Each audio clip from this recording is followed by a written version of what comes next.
Pregunto quién va a hacer uso de la palabra. Yo. Adelante. Gracias, juez. Adelante su caso.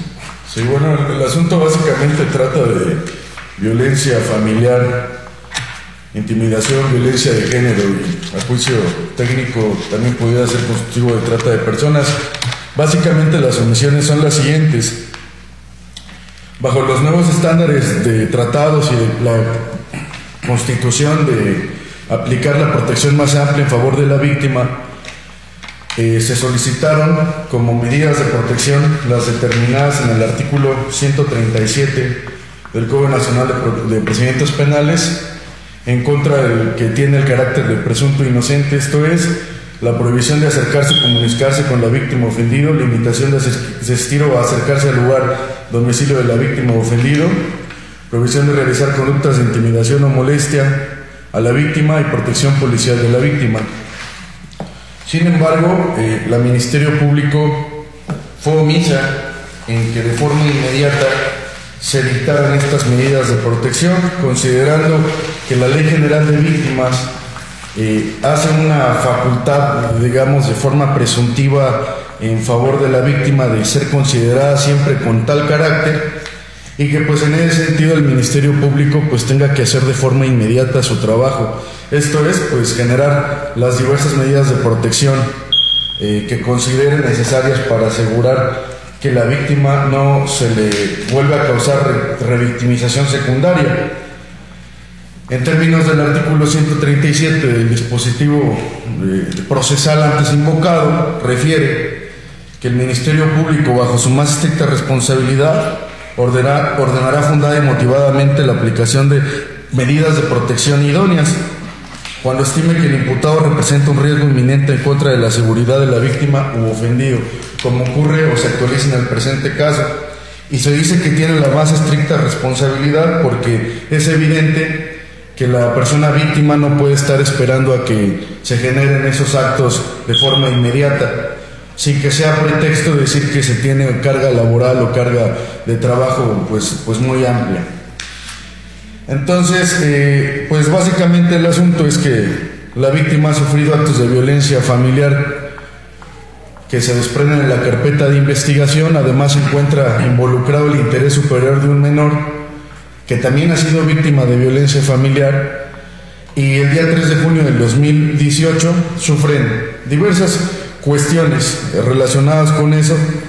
Desde el 3 de junio y desde el 5 de junio que se fue presentada la querella, el Ministerio Público ha sido omisa en generar precisamente esa orden de restricción para que no se le acerque ni a su domicilio, ni a su persona, ni al niño, hasta en tanto no se desahoguen actos de investigación tendientes a esclarecer pues la verdad. Ahí del dispositivo legal 137 se desprende un caso de responsabilidad o de negligencia que tuvo el Ministerio Público, y también generó un oficio de que se comisionara perito en la materia de integridad física y lesiones, que fue presentado el 11 de junio del 2018 en la Procuraduría General de Justicia en servicios periciales. Ahora bien, creo que la naturaleza de las medidas de protección se deben de desplegar de forma inmediata, sin restricciones, sin limitaciones. La Convención Americana y el Pacto de San José de Costa Rica también determinan que pues no deben las autoridades interponer trabas o obstáculos a las personas que buscan el acceso a la justicia. Y por cuanto a eso voy a referir que hay una serie de obligaciones y que tiene el Ministerio Público. Una de ellas es la que está establecida en el artículo 221 del Código Nacional de Procedimientos Penales, que establece que debe, en tanto tenga la noticia del hecho criminal o del evento criminal, debe de actuar sin mayores requisitos, formalidades, proceder a realizar una investigación. El artículo 212 determina que debe ser seria, exhaustiva, profesional, libre de estereotipos, que no discrimine, y yo creo que la discrimina desde el momento en que le niega la protección de esas medidas de protección. No puede prejuzgar de cuáles son convenientes. Inclusive el mismo Código Nacional, en el artículo 137, establece para casos de órdenes de restricción que será, sí, bajo un control judicial, pero el Ministerio Público tiene amplias facultades para otorgarlas. El 130 establece la carga de la prueba en favor del Ministerio Público. El 131, fracción tercera, la conducción de la investigación. La fracción quinta, recolección de indicios. La fracción octava, instrucciones a la Policía de Investigación. Y la fracción 12, que dice medidas de protección necesarias a favor de la víctima. Y como se ha referido, pues si se considera que desde el 5 de junio hasta el día que pues está presentando hoy la audiencia, no ha desplegado ningún acto de investigación de oficio. Todo se le ha presentado, digamos, a petición de la víctima por conducto del asesor jurídico, y la fiscal pues ha sido omisa. Hecha la posición, el Ministerio Público tiene la palabra. Gracias, su señoría. Una vez dada la manifestación por el asesor jurídico, le refiero que efectivamente el escrito de denuncia por la señora fue presentado con fecha 5 de junio del año 2018, más sin embargo le hago de conocimiento a su señoría que se le hizo mención al asesor que debería de comparecer 2 días después a efecto de ratificar su escrito, más sin embargo el abogado nunca compareció, por lo cual se le dio otra fecha, que fue la fecha con fecha 11 de junio del año 2018, fecha en que ratificó la señora su escrito de denuncia, por lo que efectivamente, como lo refiere su señoría, el asesor, él solicita lo de la fracción primera, la prohibición de acercarse, la fracción segunda, la limitación de asistir, la prohibición de realizar conductas, la protección policíaca, y aún así ahorita está agregando información de que él solicitó la fracción novena del traslado de la víctima. Más sin embargo, de su escrito se advierte que esa nunca me la solicitó, por lo cual su señoría, el código es muy claro en su artículo 137 del Código Nacional de Procedimientos Penales, en establecer que el Ministerio Público debe, bajo su más estricta responsabilidad, debe ordenar fundada y motivadamente las órdenes de protección, más sin embargo de los antecedentes de investigación que obran dentro de la carpeta de investigación no se desprende su motivación como lo refiere el asesor, por lo que su señoría, a fin de no violentar las garantías de la hoy víctima y sin embargo esta representación social, como lo establece el código, debe proveer acciones necesarias para la seguridad y protección de la víctima. ¿Tiene la palabra? Bueno, en primer término voy a contestar de forma ordenada conforme a lo que refiere al Ministerio Público.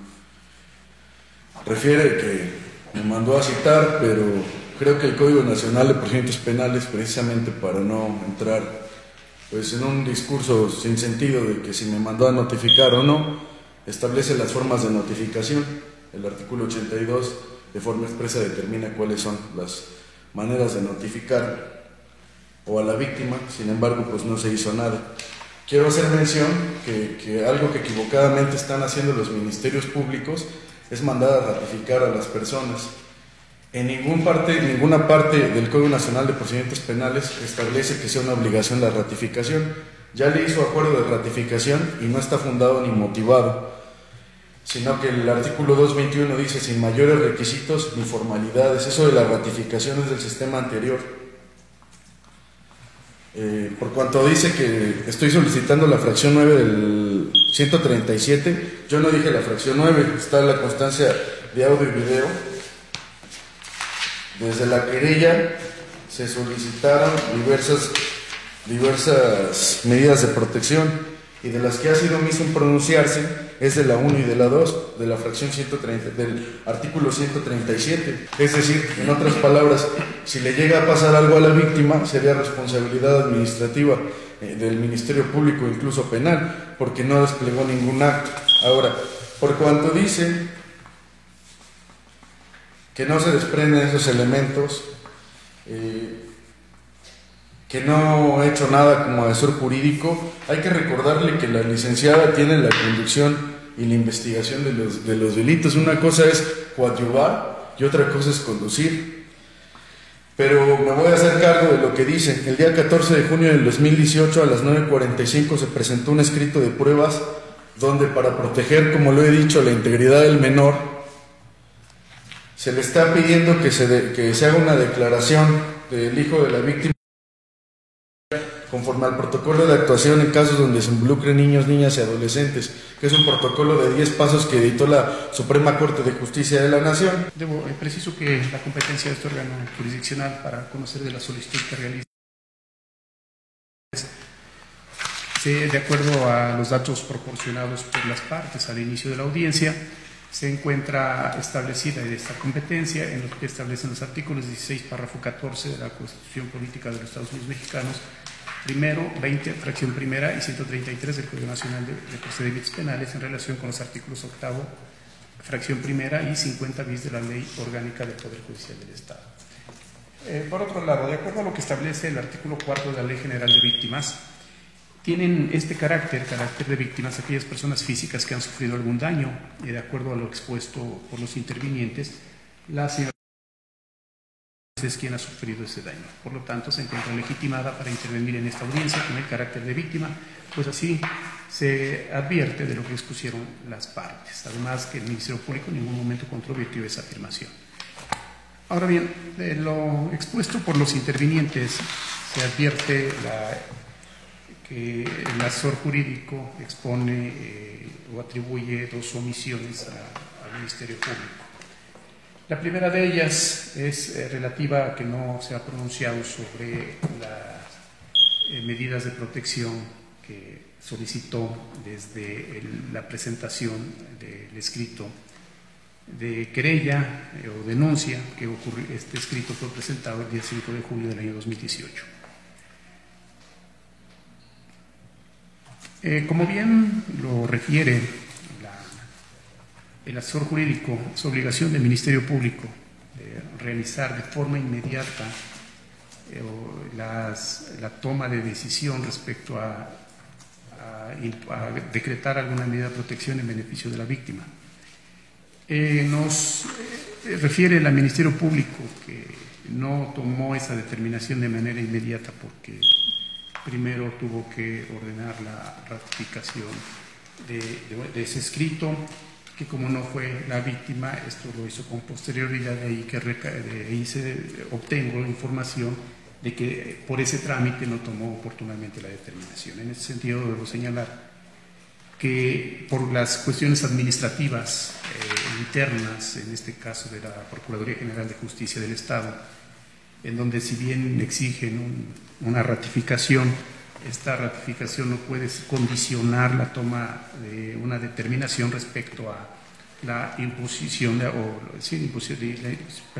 alguna medida de protección, sobre todo que la están solicitando desde el momento de la formulación de la querella, independientemente de que se encuentre reconocido o no por el hecho esa ratificación por el Código Nacional de Procedimientos Penales. En ese sentido, se advierte que las medidas de protección solicitadas son aquellas que se prevén en el artículo 137 del Código Nacional de Procedimientos Penales, concretamente las previstas en la fracción primera, segunda, quinta y octava de ese artículo. Con relación a las otras medidas de protección, si bien el Ministerio Público reconoce que también fueron solicitadas, estas las previstas en la fracción 1, 2 y 5, no en ningún momento señaló el Ministerio Público que se haya pronunciado al respecto. Esto es, de manera fundada y motivada, haya establecido la imposición o no, o el desplegar o no estas medidas de protección, cuando su obligación es dar una respuesta inmediata, sobre todo porque la víctima asegura que corre algún riesgo y el retardo de la decisión de si se despliegan o no las medidas de protección solicitadas puede recurrir en que se cause algún daño hacia la víctima. En ese sentido, se le da un plazo al Ministerio Público de 3 días hábiles para efecto de que se pronuncie sobre la imposición o no de las medidas de protección solicitadas por la víctima en su escrito de querella o denuncia, y que se encuentran establecidas en el artículo 137 del Código Nacional de Procedimientos Penales en las fracciones 1, 2 y 5. Debiendo informar al día siguiente de que este plazo de 3 días hábiles que se dio a este juzgado el cumplimiento que ha dado a esta determinación.